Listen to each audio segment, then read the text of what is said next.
interfering directly with immigration and custom enforcement or ICE agents who are already doing a dangerous job. But that's exactly what some Democrat mayors and local officials are willing to do: break the law. Here's New York City's mayor-elect Zohran Mamdani on it.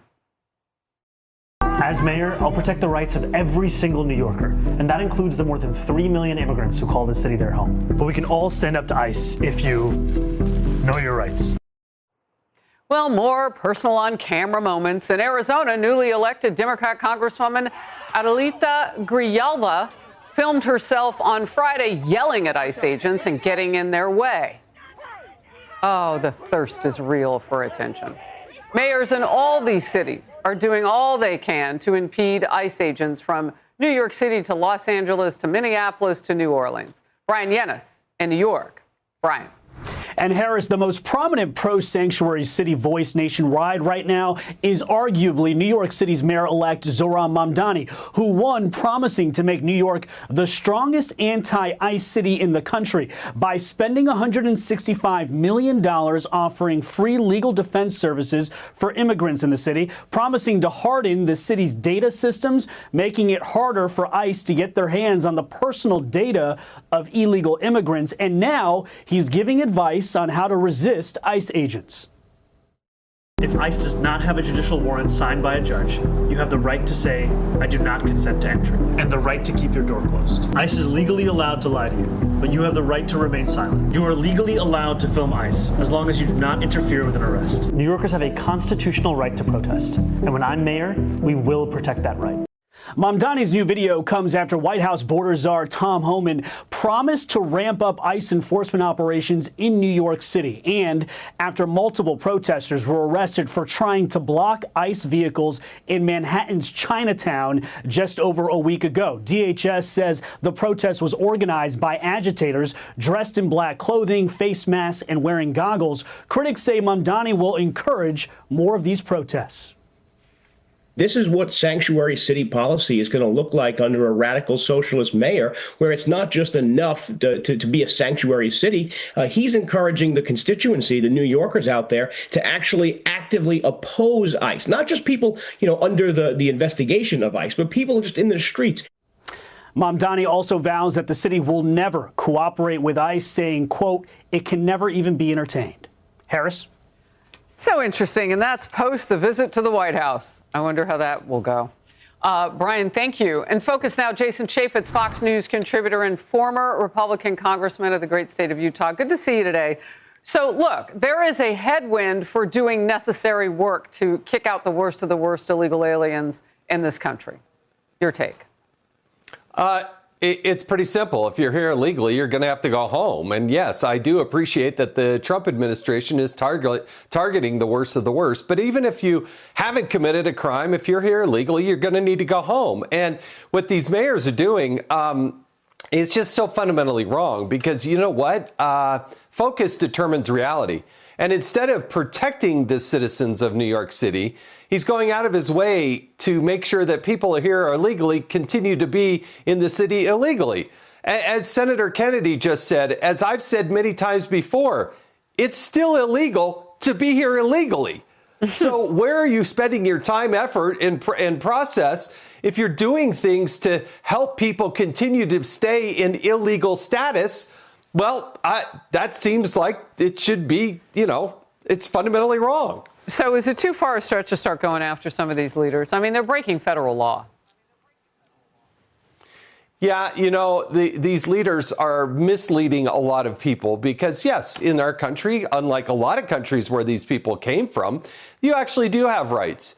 But you know what? You can't impede the operations of these ICE officers. And if you look at what they're doing, put their own lives on the line, taking rapists, murderers. And think about the stat that's put out there that doesn't get enough statistics. There were hundreds of thousands of unaccompanied minors that came into this country illegally with the help of Joe Biden and the Democrats. Now they've recovered and found tens of thousands unaccompanied minors.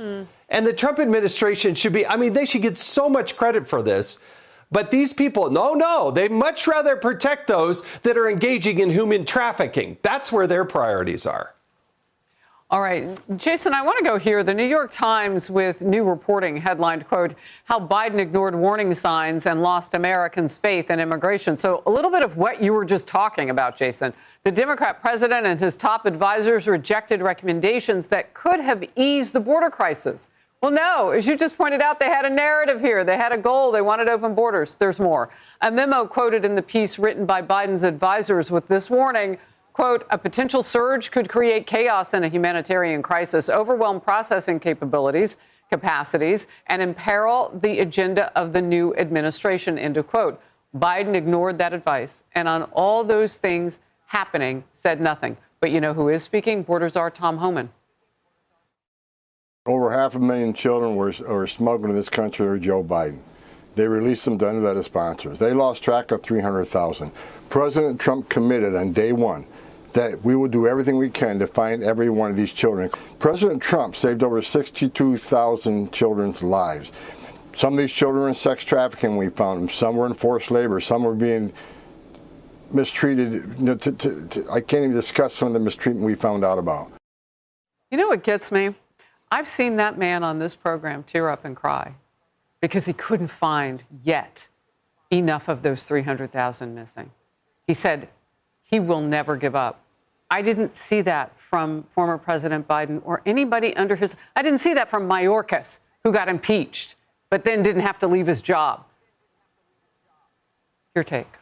Yeah, you have Tom Homan, who's put his life on the line, put his family on hold. He could be in his retirement at this point. But when he emotionally talks from his heart and tells the story of opening up the back of that trailer and seeing those young kids and people dying, literally dying. And people have to understand the human toll here.